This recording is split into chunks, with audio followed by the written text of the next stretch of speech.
takto, že chod obce je zabezpečený, až na ten problém, že musíme sa spoločne, ako vy poslanci a ja, začať ale veľmi vážne zaoberať ako rómskym problémom, pretože už sú drzí, denne máme tu 30 až tak 40, bojme stojili tak na výplatu, to znamená, to na pracovný pomer, a sme slúbili a nás volili a toto tamto a nám dali hlasy a teraz nedáme robotu a hento a tamto. A čo je tak horšie, tak napadajú už potom dôchodcov a takých starších ľudí, za ktoré mám či obce. Rovno do tašky a tak ďalej. Tak pýtajú si peniaze, to niekto tu zastane, tak auto na mieste, tak postražia auto za euro, bo vám poškrabem, tak ďalej. Čiže týmto sa musíme zaoberať. Škola spoločné stále. Môžem? Nech sa páči. Ako neobraňujem Rómov ani nič, ale nie je to len problém Rómov. Biele deti sú dnes v tej dobe možno aj niektorí horší. Tých je málo. No, ale správne, že možno... Nech sa páči, pani Domov. Môžem sa spýtať, keď už je tá diskusia, rozprávali ste o kamerovom systéme, potom v takom štádiu je... Kamerový systém by mali začať robiť, už dneska mali nastúpiť, ale nebolo počasie, ktoré im vyhovuje, že nesmie pršať, že nemôžu to robiť, keď prší. Boli pripravení s tým, že v týchto bodoch, čo sme tam robili v mojej správe, je, že tam by malo byť prevádzka dvaja, zatiaľ by mali obsluhovať tento kamerový systém ako vytvorená chránená dielňa. Bolo by tu na požiarnej zbrojnici, tam by to bolo napojené. Čiže s tým, že by sme to pokiaľ cez úrad práce vybavili, aby sme mali takýchto ľudí, by sme rozšírili na prevádzku non-stop, by to bolo zabezpečené pod týchto a potom postupne by sa rozširovali tieto podľa finančných prostriedkov. Takže tak sa to pripravuje. Tak tá dotácia a 3000 dávame z vlastných prostriedkov. Takže tak je to zatiaľ pripravené. Nemusíme počkať na vytvorenie krajnej dielne, kým nemáme urobený kamerový systém, lebo je to na väznosť. Čiže musí byť požiadna zbrojnica daná do chodu, riadne papieri cez hygienu a musí byť, na základe toho môžeme začať vytvárať pracovné miesta na krajnú dielňu. Takže to o tom požiadnej zbrojnici. Nech sa páči. Obyvateľe Novej ulice žiadajú tam o osvetlenie zrohu pri pani Fumanovej. Sú tam väčšinou staré ženy, penzistky. A sa boja vo večerných hodinách chodí tam jednu takú malú. To je pani Fumanovej. Či máme na tom rohu. Tam nie je osvetlené.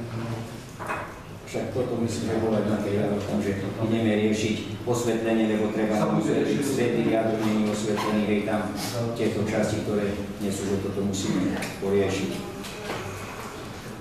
Nech sa páči. Kto má ešte? Ja mám Nech sa páči.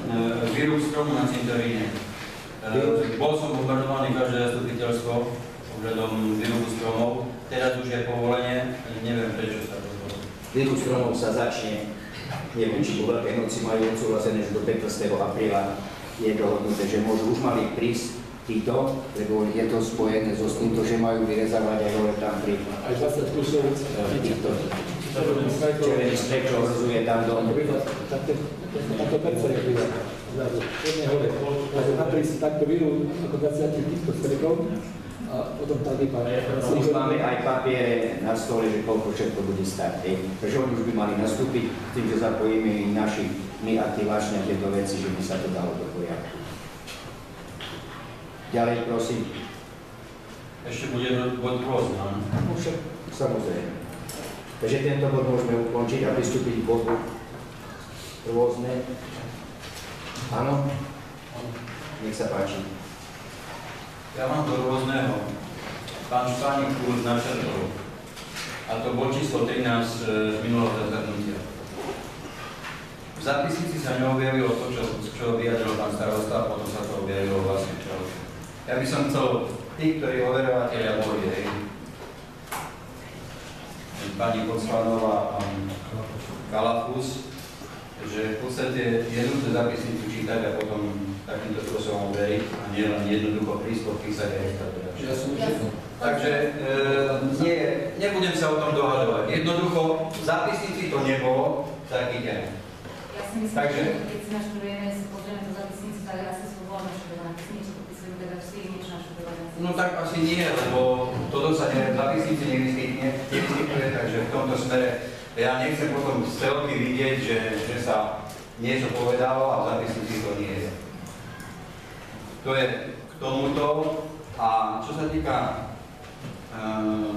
na Lepkove bola založená jednota dôchodcov Slovenska. Na minulej schôdzi som tu vyzýval pána starostu, neprišiel, asi zrejme mám veľa práce, ale v mesiaci maja bola založená jednota dôchodcov Slovensko, základná organizácia na Lepkove.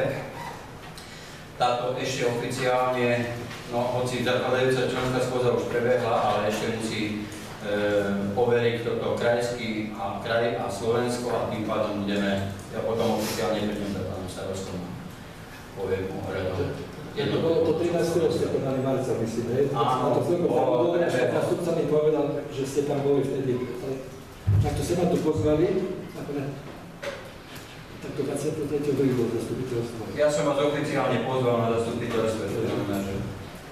Tak som to tak opovedal. No nevadí, no, schôdza prebehla aj bez tohto, ale hovorím, že je tu založená to organizácia. Ďalší, prosím. Pokiaľ. Nech sa páči. Čiže sme neskúsili spraviť bez zastupiteľstvo v tejto máli v letných mesiacoch, lebo tam je veľmi aktívne obyvateľstvo, čo sa týka práce obecného úradu a obecného zastupiteľstva. To sme neslúbili, možno Sme to slúbili, ale ešte sme nemohli. v letných mesiacoch si myslím, že to tam nebolo. Není problém. Není problém. Takto práve dnes som tam bol do veda, lebo tam treba spraviť strechu, tam je ešte azbestová strecha. Majú tam väžu na hadice, starú, treba to tak obnoviť. Majú tam 3 okná staré a ešte ďalšie dvere na zvorenici. Veľkú plechovú starú bránu majú tam. Takže dnes som si to bol pozrieť, že to dáme do rozpočtu obce a dôležitá, pokiaľ tam pôjdeme zasadať, že to tam zrenovujeme. Majú tam staré tieto pece, ešte také veľké tieto akumulačky, alebo 3, čiže elektrika vnútra, exteriér, interiér, strecha, veža a potom tam budeme zasadať slávnosti dvore a preto to musí finančne. Má ešte niekto niečo? Pokiaľ nie, ďakujem vám všetkým za účasť, stretneme sa asi 3 týždne. Tak, potom som tak aprilovali ďalšie, tak keď to otvorenie, povedali ste, že kedy, ale určite bude do mesiaca, pretože mám treba, že Som sa aj pani Nemci povedal, že tieto počty máte